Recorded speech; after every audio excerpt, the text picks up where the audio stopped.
Vous travaillez depuis 10 ans, 15 ans, 20 ans pour la même entreprise.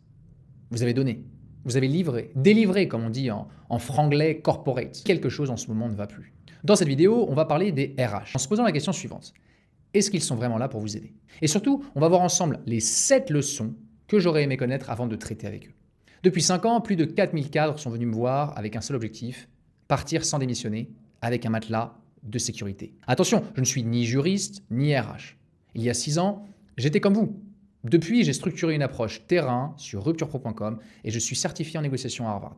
Alors attention, parce que le piège numéro 1, c'est la franchise. Une fois que vous avez dit ce qui ne va plus au RH, eh bien c'est game over, partie terminée. Vous leur avez donné exactement ce dont ils ont besoin pour gérer votre carrière ou votre sortie à leur avantage.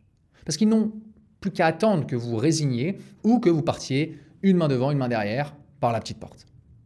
À la fin de cette vidéo, vous ne regarderez plus jamais votre service RH de la même façon. On va aussi voir comment reprendre la main et mettre toutes les chances de votre côté. C'est le premier jour où vous sentez que quelque chose a changé dans l'attitude de votre responsable RH à votre égard. La règle d'or, celle que personne ne vous a dit à l'embauche, est la suivante. Le service RH est payé pour l'entreprise, par l'entreprise, pas pour vous. Et Cynthia Shapiro, ancienne DRH devenue lanceuse d'alerte, l'écrit sans détour dans son bouquin Corporate Confidential. Je cite: « Leur mission première est de protéger l'organisation de ses propres employés, pas de les aider, de les gérer. » Alors, écoutez bien, quand votre manager devient distant et commence à communiquer uniquement par écrit, ce n'est pas un changement de style, c'est de la protection. Il se couvre, il crée des traces. Idem quand vos projets stratégiques sont progressivement confiés à d'autres, pour vous, entre guillemets, soulager, eh bien ce n'est pas de la bienveillance. C'est le début d'un processus d'isolement. Ou encore, quand on vous sort des boucles d'emails importantes ou de certaines réunions importantes, ce n'est jamais un oubli. Et la confidentialité qu'on vous vend quand vous allez voir les RH pour un point sensible, c'est une illusion. Un RH n'est ni votre avocat, ni votre psy. Tout ce que vous direz de pertinent pour l'entreprise sera transmis. Pas par malveillance, juste par fonction. Donc si vous avez encore tendance à venir voir votre RH comme quelqu'un qui est dans votre camp, retenez une chose. Ni ennemi, ni ennemi. Mais c'est un interlocuteur professionnel à traiter comme tel. Vous aurez besoin de leur coopération pour partir proprement, soit, mais pas de leur confiance. Les RH ne sont pas là pour aider les employés, mais les employeurs.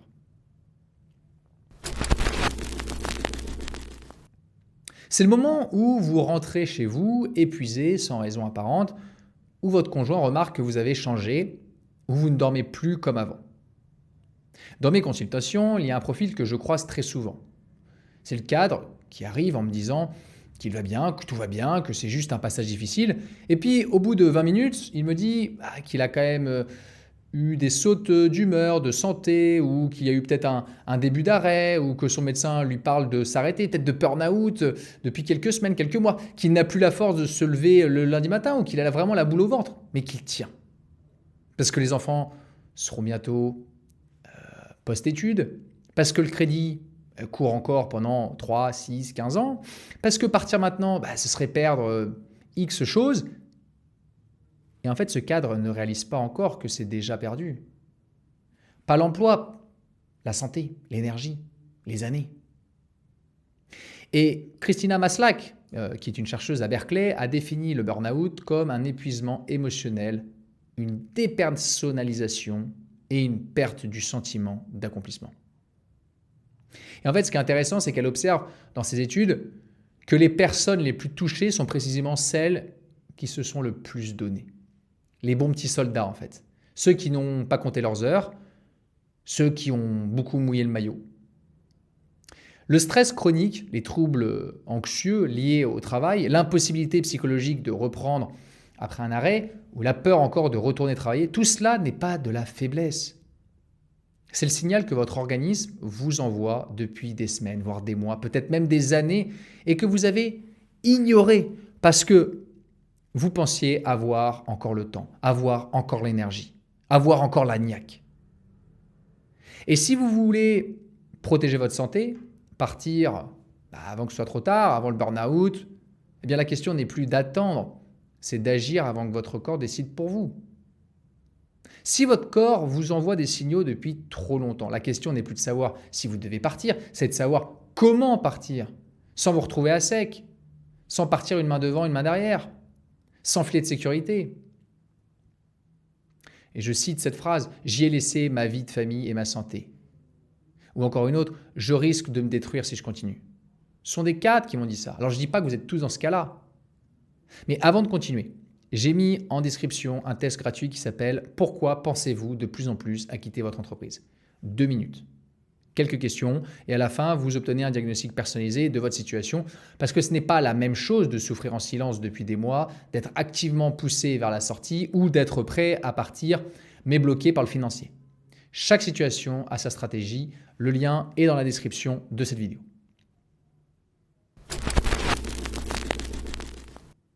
C'est le moment où vous réalisez un matin, en vous garant sur le parking de l'entreprise, que vous ne savez plus pourquoi vous entrez.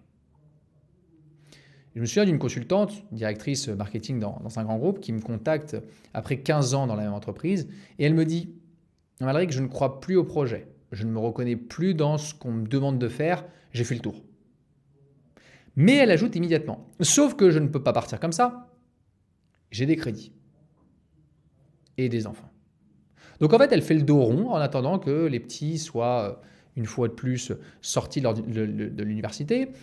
Et pendant ce temps, en fait, elle végète. Elle ronronne. Elle donne la patte pour avoir une croquette en fin d'année, en fait. Donc elle n'est pas en crise. Elle est au bout de la relation avec son employeur. Comme dans un divorce, me dit-elle.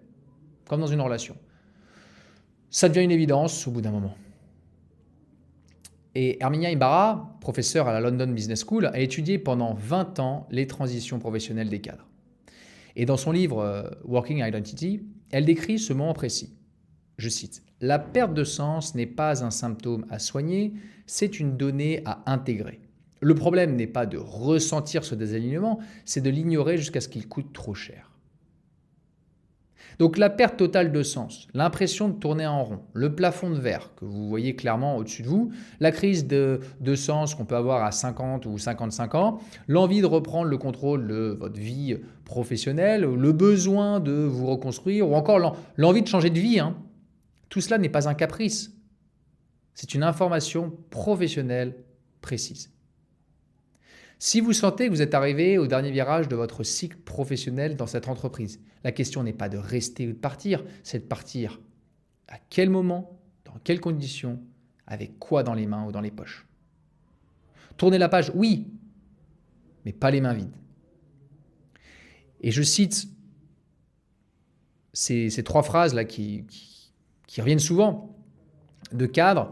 La première, c'est « On est arrivé au bout de la relation avec mon employeur ». Ça arrive aussi dans le divorce. Ou alors un autre qui me dit « Moi, je ne crois plus au projet ». Pareil, on ne se projette pas. Ou alors, quelqu'un qui me disait « Moi, je veux une porte de sortie par le haut, après tout ce que j'ai donné, parce que je mérite ». Donc avant de passer à la suite, si ce que vous venez d'entendre résonne avec ce que vous vivez en ce moment, si vous sentez que votre trajectoire s'essouffle, que l'entreprise se réorganise, autour de vous bien sûr, ou que vous cherchez une porte de sortie sans savoir par où commencer, c'est probablement le bon moment pour y réfléchir sérieusement. Parce qu'une négociation de départ ne s'improvise pas. Si vous voulez construire votre stratégie étape par étape avec quelqu'un qui connaît les coulisses, prenez un rendez-vous sur rupturepro.com. C'est le moment où vous réalisez que votre salaire, votre ancienneté, votre expérience, tout ce qui faisait votre valeur est devenu un problème pour eux. Un directeur général me contacte, 58 ans, 22 ans d'ancienneté dans le même groupe, et il me dit après une réunion, une réorganisation, que son poste n'a pas disparu, mais qu'il a été redéfini. Son périmètre a été réduit, on lui a proposé une formation, on lui a demandé de transmettre ses connaissances à un jeune manager recruté depuis 6 mois. En gros, il comprend à ce moment-là ce que ça signifie. Il est en train de former son propre successeur. Il est en train d'être mis sur une voie de garage avec toutes les apparences de la bienveillance. Et il me dit, j'ai mouillé le maillot pendant plus de 20 ans. Plus de 20 ans de bons et loyaux services. J'ai tout fait. J'ai un track record qui est bon. Tout le temps été au-dessus des demandes. Je ne veux pas partir sans rien. J'ai donné 20 ans à cette boîte. Je souhaite juste un payback. Et Ce payback, c'est la reconnaissance de ce qu'il a donné.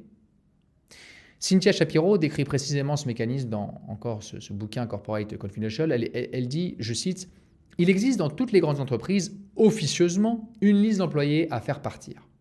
Les critères, un salaire qui dépasse celui des pairs de même niveau, une relation avec le N+1 qui n'est plus vraiment au beau fixe, une ancienneté devenue politiquement gênante, un changement de leadership qui vous a mis sur une voie de garage, la suppression de postes sans repositionnement ou encore la mobilité géographique imposée, alors que votre situation familiale rend le refus inévitable. » Elle évoque aussi la réduction progressive du périmètre, le déclassement déguisé en réorganisation.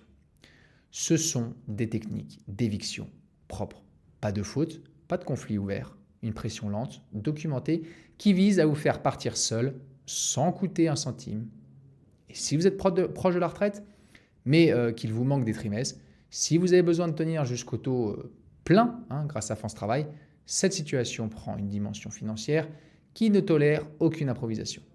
Donc si vous êtes cadre dirigeant, trop exposé politiquement dans une nouvelle configuration, vous le savez déjà, la fenêtre se referme. Donc ne laissez pas cette dynamique s'installer sans la nommer. Prendre le devant avant d'être remercié, c'est la seule position qui vous permet de négocier en position de force. C'est une question de posture. La négociation, c'est de la posture et donc de la conviction. Donc ne faites pas ça après, faites-le maintenant. Et je cite ce que m'ont dit certains cadres. Le changement de leadership, hop, on m'a mis sur une voie de garage. Ça arrive souvent quand il y a des réorganisations. Quelqu'un m'a dit ne plus prendre le risque de démissionner passé un certain âge. C'est exactement ça. Vous avez 58 ans, vous ne pouvez pas vous permettre de partir sans rien. Est-ce que vous allez retrouver un boulot? Ça va être compliqué. Vous êtes si proche de la retraite. Ou encore un autre cadre qui me disait prendre les devants avant d'être remercié. Ben oui, il faut savoir aussi être un petit peu pragmatique. Je pense souvent à ce qui se passe quand il y a une réorganisation, c'est-à-dire qu'il y a souvent quand il y a une fusion-acquisition, un rachat, quand vous faites partie de l'équipe qui se fait aspirer, en général, c'est vous qui allez dégager rapidement. On va vous reprendre ce que vous maîtrisez et puis c'est la nouvelle équipe qui va reprendre votre boulot. C'est aussi simple que ça. C'est le moment où vous faites le calcul. Heures supplémentaires non payées, augmentation promise et jamais donnée, reconnaissance inexistante malgré les résultats solides que vous avez eus, et où vous réalisez finalement l'amplitude de ce que vous avez laissé sur la table. Je me souviens d'un cadre commercial, 46 ans, 14 ans d'ancienneté, il ne veut pas partir avec des clopinettes, mais depuis 3 ans, ses conditions de travail se dégradent. Le télétravail qu'on lui avait accordé a été supprimé, presque en plus du jour au lendemain. Il fait 60 heures par semaine, ses objectifs sont devenus inatteignables volontairement et il en est convaincu. Il a beau le dire, on ne change rien. Il reçoit un entretien annuel finalement accablant alors que ses résultats sont probants, sont solides. Et il commence à comprendre que ce n'est pas une erreur. C'est une stratégie. Trop happé par son quotidien, il n'arrive pas finalement à se projeter sur l'étape d'après. Donc il est dans une impasse. Et pendant ce temps, l'entreprise documente. Daniel Kahneman, prix Nobel d'économie, a démontré avec la théorie des perspectives que finalement les pertes pèsent psychologiquement 2 fois plus que les gains équivalents. Et ce biais cognitif est précisément ce que l'entreprise exploite quand elle fixe des objectifs inatteignables, quand elle dégrade progressivement vos conditions, quand elle vous fait sentir que partir serait une perte alors que rester en coûte davantage. Et Didier Bille, qui est un ancien DRH, le décrit dans ce livre « DRH, la machine à broyer ». Je cite, « L'entretien annuel n'est pas un outil de développement. C'est souvent un outil de documentation. Des objectifs flous, des critiques formulées gentiment à l'oral, mais retranscrites durement à l'écrit, des munitions pour plus tard. Ne signez donc jamais un compte-rendu qui ne vous convient pas sans y apposer vos propres commentaires. Sinon, vous êtes cuit. La reconnaissance absente malgré vos résultats, vos heures non payées, jamais d'augmentation ou moins d'augmentation qu'avant, le déséquilibre finalement vie pro, vie perso devenu structurel, ou encore l'impression de donner la patte pour avoir cette fameuse croquette en fin d'année, tout cela a un prix. Un prix que vous pouvez récupérer partiellement si vous sortez par la bonne porte. Vous ne pouvez pas partir sans rien. Vous ne pouvez pas démissionner. Vous voulez récupérer ce que vous méritez après 20, 30, 40 ans de service. C'est légitime et c'est possible. Vous méritez de récupérer ce que vous avez construit. 20 ans, 30 ans d'ancienneté, ça se monnaie. Pas en démissionnant, pas en demandant non plus, en négociant. Et la rupture conventionnelle existe précisément pour ça, partir avec un matelas financier, sans une main devant, une main derrière. Et je l'entends tous les jours, je ne veux pas partir sans rien, j'ai donné 20 ans de ma vie à cette entreprise. Ou alors, c'est bon, j'ai assez donné pour avoir des clopinettes en fin d'année. Ou alors, je ne peux pas démissionner, je ne peux pas me permettre de démissionner. Ou alors, quand je vois tous ceux qu'on met dehors parce qu'ils sont mauvais, pourquoi moi j'aurais pas le droit à un chèque? Donc le bouton d'émission est un piège. Il y a une autre voie, celle qui vous permet de partir la tête haute avec ce que vous méritez. C'est le moment où quelque chose de plus grand que vous se met en mouvement dans l'entreprise et où votre poste, votre périmètre, votre avenir dans cette structure devient flou. Une directrice des opérations me contacte après l'annonce d'une fusion. Donc son groupe vient d'être racheté par un fonds d'investissement, nouveau management, nouvelle priorité, son directeur a été débarqué. Alors, elle est en odeur de sainteté auprès de l'ancienne direction, mais la nouvelle l'ignore. Elle sent qu'il va y avoir un PSE qui se prépare dans les prochains mois, un licenciement économique latent. Elle ne sait pas si elle sera dedans ou dehors, pas de boule de cristal, mais elle me dit, en fait, je ne veux pas y aller au feeling. Je veux une approche méthodique parce qu'on n'a qu'une seule cartouche. Et elle a raison. Albert Hirschman, économiste américain, a formalisé en 1970 dans ce livre Exit, Voice and Loyalty les 3 réponses possibles face à une organisation qui déçoit. Vous partez, vous protestez ou vous restez loyal. Et ce que ces travaux démontrent, et que l'expérience finalement terrain confirme, c'est que dans les grandes réorganisations, ceux qui attendent trop longtemps perdent finalement les 2 premières options. Ils se retrouvent à subir la 3e par défaut. La réorganisation permanente, le changement d'actionnaire, la vente de l'entreprise, la suppression de postes sans repositionnement, la mobilité imposée ou la réduction progressive du périmètre, tout cela crée une fenêtre de négociation. Mais une fenêtre qui se referme. Et les entreprises qui refusent officiellement les ruptures conventionnelles, les patrons à l'ancienne qui disent que ça ne se fait pas et qu'ils n'en feront jamais, les PME où la rupture est un peu un tabou, ou alors la fonction publique ou les statuts particuliers, les syndicalistes ou les représentants du personnel, ça ne change pas le droit. Ça change simplement la stratégie d'approche. Et Patrick Vermeuren, dans ce livre A Skeptic's HR Dictionary, le formule clairement. Je cite. Les RH ont pour rôle d'identifier les employés présentant un risque potentiel pour l'entreprise et de les gérer en conséquence. Dans un contexte de réorganisation, vous êtes soit protégé, soit sur la liste. Et si personne ne vous a dit que vous êtes safe, soyez sur vos gardes. Donc dans un contexte de réorganisation, la question n'est pas de savoir si vous devez partir, c'est de savoir si vous allez choisir les conditions de ce départ ou les subir. Il faut savoir quitter le navire. La question c'est à quel moment et avec quoi. Quand après j'entends des personnes me dire « oui mais mon directeur a été débarqué ». Ça sent le vent tourner quand même. Ou alors, quelqu'un qui me dit je veux sortir du bois ». Attention, vigilance. Sortir du bois, ça veut dire quoi? Une fois que vous sortez du bois et que vous annoncez la couleur, vous êtes en position d'attente. C'est eux qui vont décider de votre sort. Ou alors, quand quelqu'un me dit « moi, pour ma RC, je ne veux pas y aller au feeling », là, je comprends mieux. Ça, c'est plus intéressant.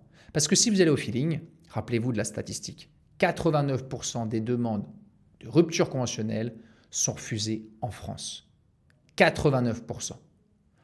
Donc tout est une question d'enjeu. Y aller au feeling pour 5 000 €, bon, pourquoi pas. Quand on commence à parler de 50, 150, voire plus, 50 000, 150 000, voire plus, il faut se poser la bonne question. Est-ce que vous voulez vraiment y aller au feeling? C'est le moment où vous avez un projet personnel, une envie de reconversion, une idée qui vous trotte dans la tête depuis un petit moment, voire trop longtemps, et où vous réalisez que rester, c'est aussi un choix qui a un coût. Je reprends cette histoire d'un cadre dirigeant qui avait 52 ans et qui revient d'une expat. Il était à l'expat avec sa famille, il a quitté son poste de DG Europe pour suivre sa famille à l'étranger 3 ans. À son retour, son poste a été comblé et on lui propose un rôle en dessous de ses compétences, un déclassement déguisé. Et il a un projet entrepreneurial en parallèle. Ça fait 2-3 ans qu'il y songe, mais il est tenu par le financier. Et il me dit, en fait, je ne peux pas partir comme ça. Je ne peux pas partir sans rien. J'ai des enfants à charge, j'ai un crédit sur le dos, et puis j'ai beaucoup donné, j'ai un train de vie aussi que je dois assumer. Hein. Et si je me lance sans filet, ça ne va pas le faire. Il a 14 ans d'ancienneté cumulée. Donc il a ses droits, il a des leviers qu'il ne connaît pas encore, mais tout le monde a des leviers. Tout le monde a des leviers. Le seul problème, c'est de penser que certains reproches sont des leviers. Et là, il y a une vraie nuance. Le problème de faire des reproches, c'est que vous risquez de partir sur une posture soit de demande, soit de conflit. Et ça ne marchera pas. Des leviers, tout le monde en a. Il faut savoir les identifier, il faut savoir ensuite les évaluer, les quantifier pour être capable de vous dire ça peut marcher dans telle ou telle disposition et ça va être utile ou pas. Parfois, il faut savoir aussi dégainer certains leviers et en garder pour la suite. Certains vont être utiles pour obtenir un accord mutuel de séparation, quand d'autres vont être utiles pour faire monter le montant du chèque. Donc si je reviens à ce monsieur, il a une fenêtre. Une fenêtre qui ne restera pas ouverte très longtemps. Et William Bridges, dans ce livre Transitions, Making Sense of Life's Changes, distingue 3 phases dans toute transition majeure. La fin, la zone neutre et le nouveau départ. Et ce que ces travaux montrent, et que mes 4000 consultations confirment si je puis dire, c'est que la zone neutre est la phase la plus dangereuse. Pas parce qu'elle est douloureuse, mais parce qu'elle est confortable. On s'y installe, on attend, on fait le dos rond, et pendant ce temps-là, la fenêtre de négociation se ferme. Tous les jours, je vous garantis, les cadres me disent « oui, j'ai un bon salaire, oui, j'ai ma voiture de fonction, oui, j'ai un boulot qui me plaît quand même, oui, mais ». Et il y a toujours le « mais ». Et le problème du confort, c'est qu'on y prend goût, et une fois qu'on a pris goût à ça, c'est compliqué d'en sortir. Le problème, c'est que vous savez qu'à un moment, et c'est inéluctable, il va falloir en sortir, parce que ça ne peut pas aller au bout. Vous ne resterez pas toute votre vie dans cette boîte. L'envie de se lancer à son compte, la reconversion que vous reportez depuis 2, 3, 4 ans, le retour d'expatriation qui a été mal géré, ou alors le trajet domicile-travail qui est devenu invivable. Je pense aussi à des contraintes familiales qui redessinent peut-être un peu vos priorités. Le divorce, la séparation qui change tout l'équilibre, la maladie aussi de plus en plus, le contexte familial lourd. Voilà, tout cela mérite une sortie intelligente, une sortie préparée. Pas une démission à chaud, pas une fuite, non, une stratégie. Je décide de suivre ce chemin pour atteindre ce sommet. Et ce sommet, c'est votre objectif. Donc, vous devez avoir une stratégie. C'est ça que je veux atteindre. Sans ça, il ne se passera rien. Vous allez rester au pied de la montagne et vous dire « ouais, j'aimerais bien faire ça », mais ça ne marchera pas. Et quand j'entends « voilà, je veux partir avant qu'il soit trop tard, je veux prendre les devants avant de subir la suite, je veux voler de mes propres ailes, et pas les mains vides ». Oui, ces phrases, je les entends tous les jours. Et elles ont toutes la même réponse. Je pars, donc je me prépare. Parce que la démission, c'est laisser de l'argent sur la table. C'est couper le cordon sans récupérer ce que vous avez construit. Et la rupture conventionnelle, c'est la clé d'entrée de ce projet. C'est une porte de sortie avec un matelas financier. C'est partir proprement, partir par le haut, partir fièrement, avec reconnaissance. On ne lâche pas une branche là, sans accrocher à une autre.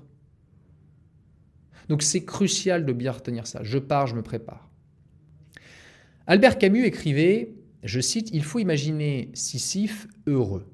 Mais Sisyphe, lui, avait le choix, il avait fait le choix de rouler son rocher. Vous pouvez choisir de le poser. Ce que ces 7 leçons ont en commun, c'est une seule et même vérité. Le danger, ce n'est pas finalement dans le système RH. Non, le danger, c'est d'ignorer ces règles. Les RH ne sont ni vos ennemis, ni vos amis. Ils sont les RH, les représentants d'une organisation qui a ses propres intérêts. Et votre mission, c'est de connaître ses intérêts mieux qu'eux ne connaissent les vôtres. Et donc d'agir en conséquence, avant qu'ils ne le fassent pour vous. Vous n'êtes pas obligé de partir. Vous n'êtes pas obligé de partir en démissionnant. Vous n'êtes pas obligé de partir sans rien. Vous n'êtes pas obligé de subir la suite. La rupture conventionnelle existe. Elle est légale, elle est négociable et elle s'anticipe. Mais attention, si vous faites mal les choses, en face, ils ont le droit de vous la refuser. Et ils ont le droit de la refuser autant de fois qu'ils le veulent. Et vous aurez beau la demander autant de fois que vous le voulez, ils vous diront non une fois, ils vous diront non toujours. Donc vous n'avez qu'une seule cartouche. Alors, vous avez le droit de décider, vous avez le droit de partir proprement par le haut avec ce que vous méritez. Vous n'avez pas à attendre que l'entreprise décide pour vous. Prenez les devants. Si cette vidéo vous a aidé à voir plus clair, si vous voulez construire votre stratégie de départ avec quelqu'un qui connaît les coulisses, rendez-vous sur rupturepro.com. Je pars, je me prépare.